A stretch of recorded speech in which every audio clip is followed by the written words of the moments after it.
En esta parte vamos a ver qué otras determinaciones analíticas podemos solicitar para ayudarnos en el diagnóstico de la enfermedad renal.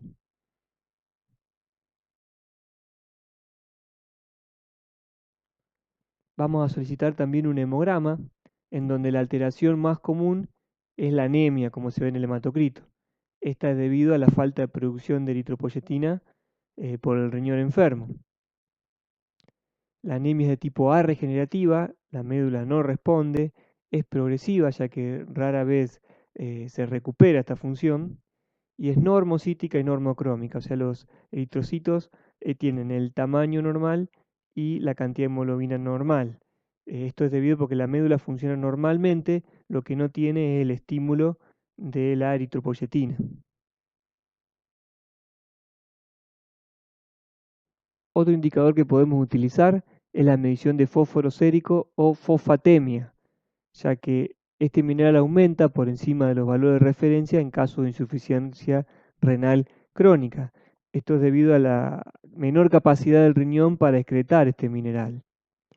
Es un análisis que se usa mucho para el seguimiento de los pacientes renales y solamente tiene utilidad en pequeños animales, ya que en otras especies como el bovino, la eliminación del fósforo se da por otras vías además de la vía renal.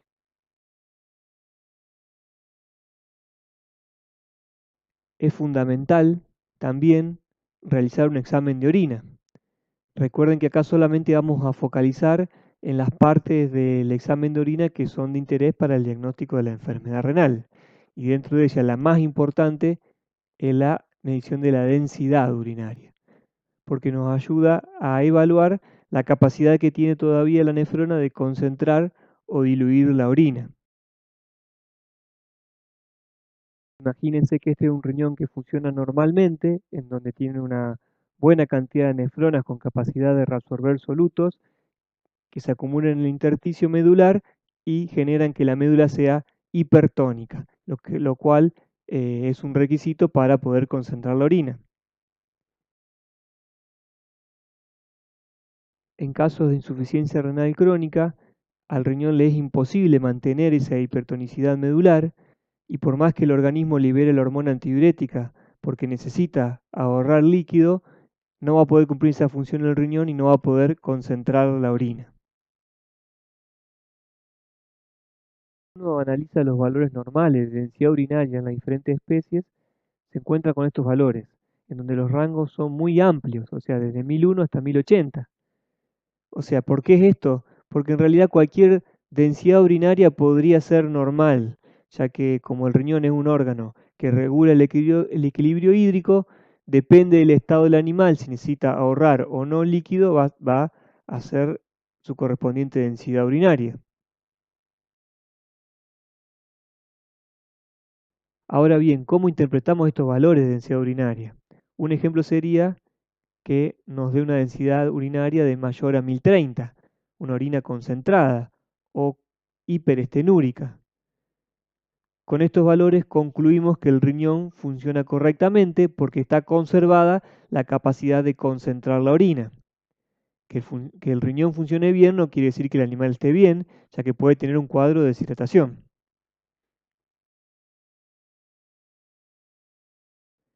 Ahora, ¿qué sucede cuando nos encontramos con estos valores? O sea, una densidad urinaria entre 1008 y 1012, o sea, una orina isostenúrica, que quiere decir que tiene la misma osmolalidad que el plasma, o sea, la nefrona no concentró ni diluyó la orina. Si bien dijimos que cualquier densidad puede ser normal dependiendo de la situación, estos valores nos tienen que llamar la atención ya que son los que encontramos cuando el riñón pierde totalmente la capacidad de modificar la densidad urinaria, o sea, en un caso avanzado de insuficiencia renal crónica. Ahora, ¿cómo interpretamos un caso en donde la densidad urinaria nos dé entre 1012 y 1025? En este caso, tenemos que ver el estado de hidratación del paciente. Si el paciente está deshidratado o urémico, ya podemos asegurar que hay cierto grado de insuficiencia renal, porque como dijimos anteriormente, si el riñón funcionara correctamente, debería mantener la densidad por encima de 1030 en este paciente deshidratado o urémico.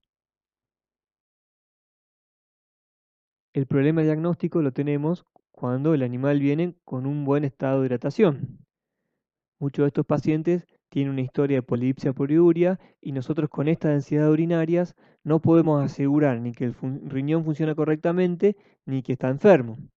Por lo tanto, acá vamos a tener que abrir el abanico diagnóstico, vamos a tener que hacer evaluaciones clínicas completas y mediciones seriadas de análisis de orina, hemograma, urea, creatinina, fósforo, ya que puede ser que estemos comenzando con un fallo renal y mientras antes hagamos el diagnóstico, más probabilidades de éxito en el tratamiento vamos a tener.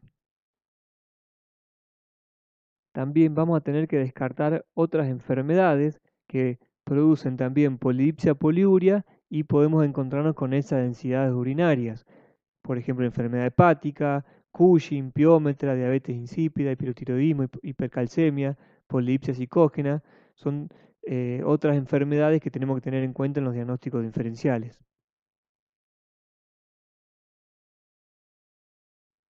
Por último, podemos encontrarnos con una densidad urinaria menos a 1008, o sea, una orina hipostenúrica. En estos casos podemos razonar que el riñón está funcionando correctamente, ya que mantiene su capacidad de diluir la orina y que hay una situación en el animal que hace que requiera eliminar mayor cantidad de líquido. De todas maneras, hay que tener en cuenta algunas enfermedades que no siempre, pero se caracterizan por dar densidades urinarias más bajas.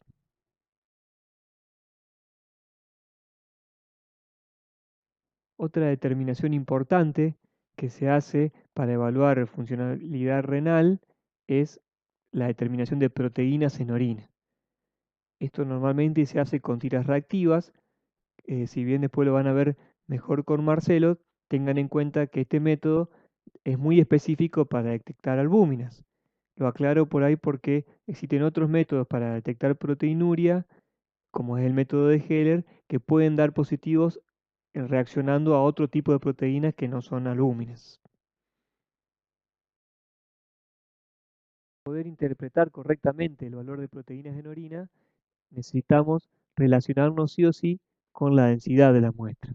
Porque en realidad lo que nos interesa saber a nosotros es la cantidad de proteínas que se está perdiendo por el riñón. Si el riñón luego concentró esa orina, concentró también la cantidad de proteínas. Por ejemplo, si tenemos dos muestras de orinas y en las dos muestras la tira reactiva nos da una concentración de proteínas de dos cruces, o sea, de 100 miligramos por decilitro, pero luego la densidad en una orina es de 1050 y la otra es 1010, la cantidad de proteínas que se perdió por la muestra de la derecha es mucho más significativa, ya que no está concentrada. Si tenemos dudas, podemos hacer otro análisis, que es la estimación de creatininas urinarias, y en base a eso hacer la relación proteínas-creatininas urinarias. El fundamento de esto es que la creatinina se filtra a tasa constante y se va a concentrar en la igual proporción que las proteínas. Entonces nos va a dar un valor numérico más representativo. Por ejemplo, en el caso anterior, si la muestra concentrada tenía 200 miligramos de creatinina por decilitro, la relación va a ser 0,5. En cambio, en la orina diluida, si nuestra concentración de creatinina era 20 miligramos por decilitro, la relación va a ser 5. Estos son los criterios para interpretarlo. En ese caso, la muestra primera estaría casi en los valores normales y la segunda muestra estaría dentro de lo que se llama proteinuria renal significativa. Hay que tener en cuenta que para poder hacer este análisis, antes hay que descartar proteinurias de otro origen, que después vamos a ver más adelante.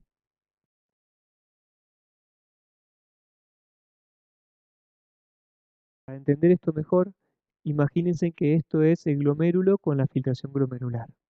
Dijimos que la albúmina no se filtraba por el glomérulo, quedaba retenida en la circulación de la sangre. Por lo tanto, una muestra de orina en un paciente normal nos va a dar o negativo a proteínas o trazas o incluso hasta una cruz en orinas concentradas. En ciertas enfermedades renales, como son la glomerulonefritis o la amiloidosis, se produce lo que se llama proteinuria renal. O sea que esa malla del glomérulo se rompe y permite el pasaje de proteínas de albúmina que se pierden por orina y las podemos detectar con la fibra reactiva.